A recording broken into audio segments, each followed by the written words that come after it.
குர்ஆன்ல உள்ள ஒவ்வொரு சூறாவுக்கும் ஒரு தனித்துவமான சக்தியும் ரகசியமும் இருக்கு. ஆனா சூரா மரியம், இதுக்குள்ள நம்மில் பலரும் அறியாத, நமக்கும் அல்லாஹ்வுக்கும் உள்ள உறவை இன்னும் பலப்படுத்துற சில ஆழமான ரகசியங்கள் இருக்குன்னு உங்களுக்கு தெரியுமா? உங்க வாழ்க்கையில தீராத பிரச்சனைகள், மனசுக்குள்ளே பூட்டி வச்ச கனவுகள், மருத்துவர்களால் கூட கைவிடப்பட்ட நோய்கள், இப்படி எதுவாக இருந்தாலும் அதுக்கு சூரா மரியமின் ஒளியில நிச்சயம் ஒரு தீர்வு மறைந்திருக்கிறது. இந்த சூரா வெறும் ஒரு சரித்திரக் கதை மட்டுமல்ல, அது உங்களுக்கும் எனக்கும் அல்லாஹ் கிட்ட எப்படி நேரடியாக பேசணும்னு சொல்லித்தர்ற ஒரு வழிகாட்டி. இன்னைக்கு சூரா மரியமை சும்மா ஓதிட்டு போகாம, அதோட ஆழமான அர்த்தங்களோட நம்ம துவாக்களை எப்படி இணைக்கிறது, அதன் மூலமா நம்ம வாழ்க்கையில அற்புதங்களை எப்படி கொண்டு வர்றதுன்னு 8 சக்தி வாய்ந்த வழிகளை நபிமொழிகளின் ஒளியில பார்க்கப் போறோம். இந்த முறைகளை நீங்க முழுமையா புரிஞ்சுகிட்டு செயல்படுத்தும்போது அல்லாஹ்வின் உதவி எவ்வளவு பக்கத்தில் இருக்குன்னு நீங்களே உணர்வீங்க. நம்மில் பலரும் விதவிதமான கவலைகளோட தான் வாழ்ந்துட்டு இருக்கோம். சிலருக்கு கல்யாணமாகி பல வருஷமாகியும் குழந்தை பாக்கியம் இல்லையேன்னு மனசு வாடி போயிருக்கும். இப்படிப்பட்ட சூழ்நிலையில நாம யார்கிட்ட போய் உதவி கேட்போம்? நம்ம கஷ்டங்களை யார்கிட்ட சொல்வோம்? நம்ம கண்ணீரை யார் துடைப்பா? இந்த எல்லா கேள்விகளுக்கும் ஒரே ஒரு பதில்தான் இருக்கு. அதுதான் அல்லாஹ். ஈசா அலைஹிஸ்ஸலாம், அவங்களோட தாயார் மரியம் அலைஹிஸ்ஸலாம், அவங்க பேரால அருளப்பட்ட ஒரே சூரா. நபி ஸல்லல்லாஹு அலைஹி வஸல்லம் அவர்கள் மரியம் அலைஹிஸ்ஸலாம் அவர்களைப் பற்றி குறிப்பிடும்போது, அவர் தம் காலத்து பெண்களிலேயே சிறந்தவர் என்று புகழ்ந்துள்ளார்கள். இந்த கருத்து புகாரி போன்ற ஆதாரபூர்வமான ஹதீஸ் நூல்களில் பதிவாகியுள்ளது. அப்படிப்பட்ட சிறப்புக்குரிய ஒரு தூய்மையான பெண்ணோட வரலாற்றைத்தான் அல்லாஹ் இந்த சூறாவில நமக்குச் சொல்றான். ஒரு பெண் கணவன் இல்லாமல் ஒரு குழந்தையை பெற்றெடுப்பது என்பது நம் அறிவுக்கு எட்டாத விஷயம். ஆனா அல்லாஹ்வோட சக்திக்கு முன்னாடி முடியாததுன்னு எதுவுமே இல்லைன்னு இந்த சூரா நமக்கு புரிய வைக்குது. அதேபோல வயசாகி மனைவியும் மலடாக இருந்த நிலையில ஜக்கரியா அலைஹிஸ்ஸலாம் கேட்ட துஆவையும் அல்லாஹ் ஏத்துக்கிட்டான். இதெல்லாம் அல்லாஹ்வின் எல்லையில்லாத கருணையையும் சக்தியையும் காட்டுது.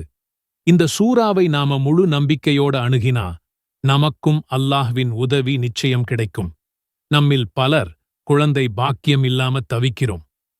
இனிமேல் மருத்துவ ரீதியா வாய்ப்பே இல்லைன்னு சொல்லப்பட்டவங்க கூட நம்ம கூட இருக்கலாம். அவங்க எல்லாருக்குமே ஒரு மிகப்பெரிய ஆறுதலும் வழிகாட்டுதலும் ஜக்கரியா அலைஹிஸ்ஸலாம் அவங்களோட வாழ்க்கையில் இருக்கு.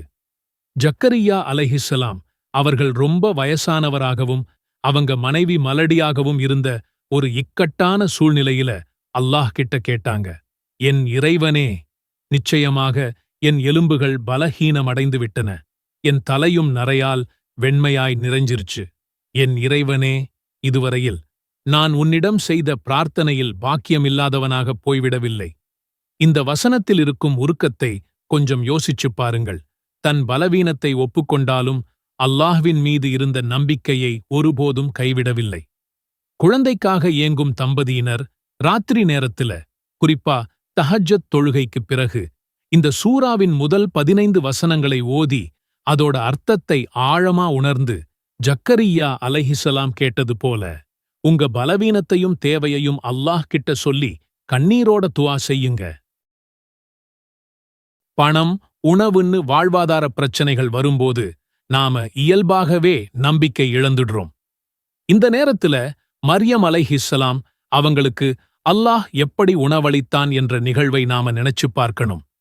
ஜக்கரியா அலைஹிஸ்ஸலாம் அவர்கள் மரியம் அலைஹிஸ்ஸலாம் தங்கியிருந்த அறைக்குள் போகும்போதெல்லாம் அங்கே அந்த பருவத்திலேயே கிடைக்காத பழங்கள் இருப்பதைக் கண்டார்கள்.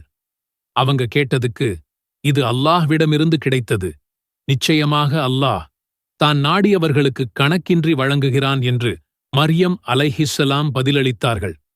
இந்த நிகழ்வு சூரா ஆல இம்ரான் வசனம் 37இல் கூறப்பட்டுள்ளது.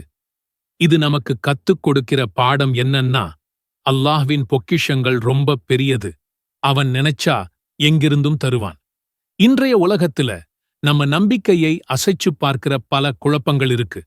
குறிப்பா அல்லாஹ் ஒருவன், அவனுக்கு நிகர் யாரும் இல்லைங்கிற விஷயத்துல நாம உறுதியா இருக்கணும். சூரா மரியம் ஈசா அலைஹிஸ்ஸலாம் அவர்கள் அல்லாஹ்வின் மகன் இல்லை, அவங்க அல்லாஹ்வின் அடியாரும் தூதரும் தான்னு மிகத் தெளிவாகச் சொல்கிறது. தொட்டில் குழந்தையா இருந்தபோதே ஈசா அலைஹிஸ்ஸலாம் பேசினாங்க. நிச்சயமாக நான் அல்லாஹ்வின் அடியான், அவன் எனக்கு வேதத்தை அளித்து என்னை நபியாக ஆக்கியிருக்கிறான். உடல் மற்றும் மனநோய்கள் நம்மளை பலவீனப்படுத்தும் போது மருத்துவத்தோட சேர்த்து அல்லாஹ்வின் அருளையும் நாம நாடணும். சூரா மரியமின் இறுதியில அல்லாஹ் சொல்றான், நிச்சயமாக நம்பிக்கை கொண்டு நல்ல செயல்கள் செய்பவர்களுக்கு அளவற்ற அருளாளன் ரஹ்மான் அன்பை ஏற்படுத்துவான். அல்லாஹ்வோட அன்பு நமக்கு கிடைச்சிட்டா நோயிலிருந்து நிவாரணம் கிடைக்கிறது ரொம்ப சுலபம். இந்த சூராவின் மையச் செய்தியே நம்பிக்கைதான். சாத்தியமே இல்லைன்னு உலகமே சொன்னபோதும் அல்லாஹ்வின் மேல ஜக்கரியா அலைஹிஸ்ஸலாம் வச்ச நம்பிக்கை. ஊரே பழிச்ச போதும் அல்லாஹ்வின் மேல மரியம் அலைஹிஸ்ஸலாம் வச்ச நம்பிக்கை.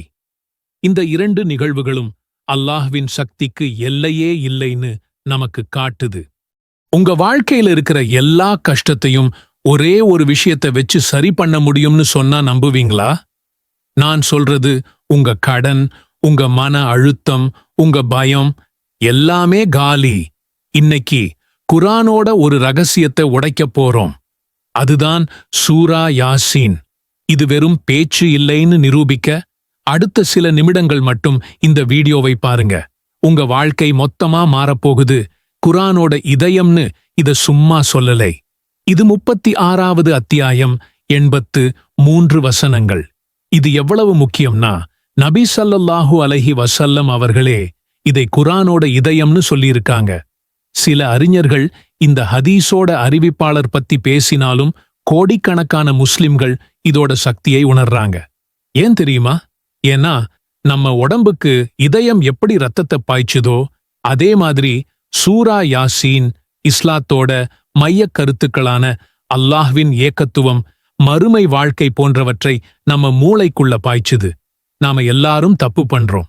ஆனா அந்த குற்ற உணர்ச்சியோடையே வாழணுமா? தேவையே இல்லை. ஒரு நபிமொழி என்ன சொல்லுது தெரியுமா? யார் ராத்திரியில அல்லாஹ்வுக்காக மட்டும் சூரா யாசீனை ஓதுறாரோ அவரோட பாவங்கள் மன்னிக்கப்படுது.